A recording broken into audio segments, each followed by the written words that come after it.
नमस्कार मित्रांनो, स्वागत आहे तुमचं आपल्या या कथेमध्ये. चला तर कथेला सुरुवात करूया. माझ्या लग्नाला अवघे 3 महिने झाले होते. रोहित आणि माझं नात अजूनही फुलासारखं उमललं होतं. पण रोहितला त्याच्या इंजिनिअरिंगच्या कामामुळे अचानक 15 दिवसांसाठी शहराबाहेर जावं लागलं. मी पहिल्यांदाच आमच्या कोकणातल्या जुन्या मोठ्या वाड्यात राहायला आले होते. तिथे फक्त मी आणि माझे दीर वरुण होतो. वरुण रोहितपेक्षा 2 वर्षांनी लहान होता. पण दिसायला खूपच देखणा आणि रोहितपेक्षाही थोडा जास्त बिनधास्त स्वभावाने होता. कोकणातला पाऊस म्हणजे नुसता पाऊस नसतो, ते एक वेळ असतं. त्या दिवशी दुपारपासूनच आभाळ भरून आलं होतं. काळेकुट्ट ढग आणि सोसाट्याचा वारा सुटला होता. घरात सासूबाई नसल्यामुळे एक वेगळी शांतता पसरली होती. मी ओसरीवर बसून पावसाचा आनंद घेत होते. अंगावर येणारे पावसाचे तुषार मनाला एक वेगळीच उभारी देत होते. तेवढ्यात पाठीमागून आवाज आला, "वहिनी, एकट्याच काय करता या पावसात?" मी मागे वळून पाहिलं तर वरुण उभा होता. त्याने फक्त एक बनियान आणि हाफ पॅन्ट घातली होती. त्याचे ओले केस आणि त्यातून उघणारे पाण्याचे थेंब पाहून माझ्या काळजाचा ठोका चुकला. तो माझ्या अगदी जवळ येऊन उभा राहिला. त्याच्या शरीरातून येणारा तो पुरुषी अत्तर आणि पावसाचा सुगंध मला वेलावत होता. "काही नाही वरुण, पाऊस बघते," मी नजर चोरत म्हटलं. "पाऊस बाहेर आहे वहिनी, पण तुमच्या डोळ्यात तर काहीतरी वेगळं दिसतंय," तो पिशकिलपणे हसून म्हणाला. त्याने खुर्ची थोडी जवळ ओढली. आमचे गुडघे एकमेकांना स्पर्श करत होते. त्या स्पर्शाने माझ्या अंगावर रोमांच उभं राहिलं. मी माझा हात मागे घेण्याचा प्रयत्न केला, पण त्याने हलक्या हाताने माझा हात धरला. "अरे हे काय करतोस?" मी थोड्या संकोचाने विचारलं. "काही नाही, फक्त तुमचा हात किती थंड झालाय ते बघतोय."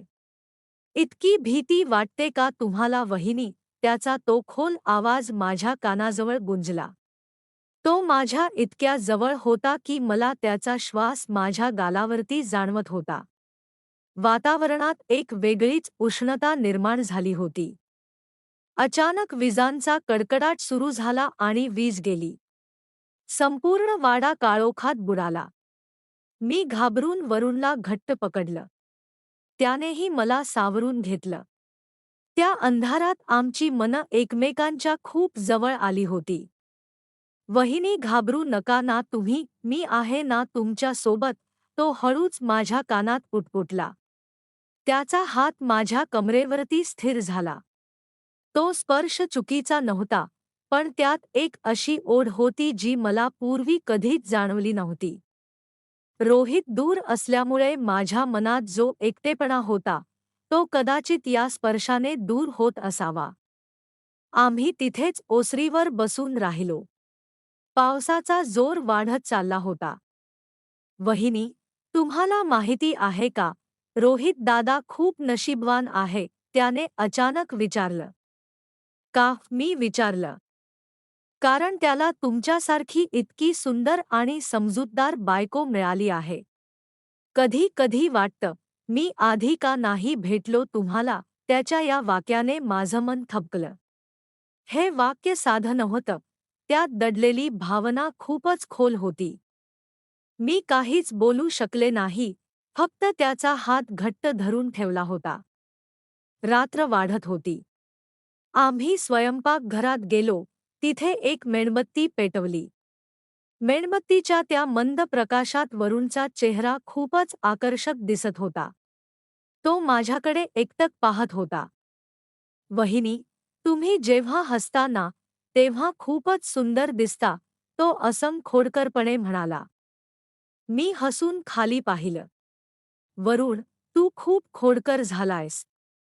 "खोडकरपणे नाही, फक्त सगळं खरं खरं सांगतोय वहिनी," तो म्हणाला आणि त्याने हळूच माझ्या ओल्या केसांची एक बड बाजूला केली.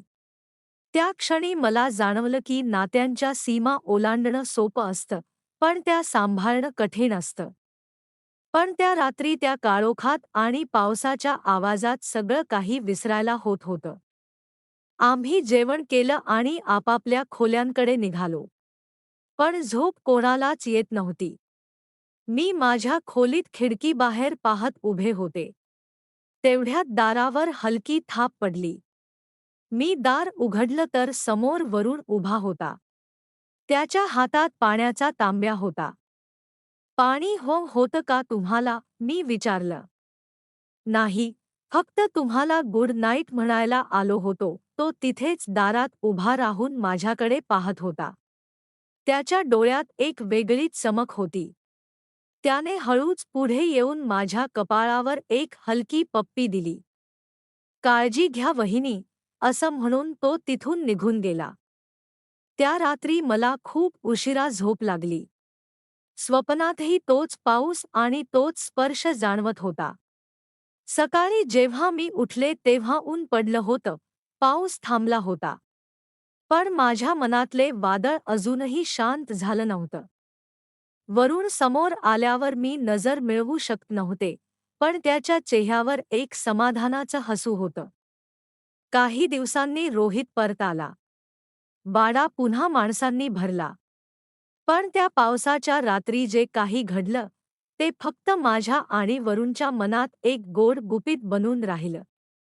रोहितला वाटलं की मी कोकणात खूप आनंदी होते, आणि ते खरंही होतं.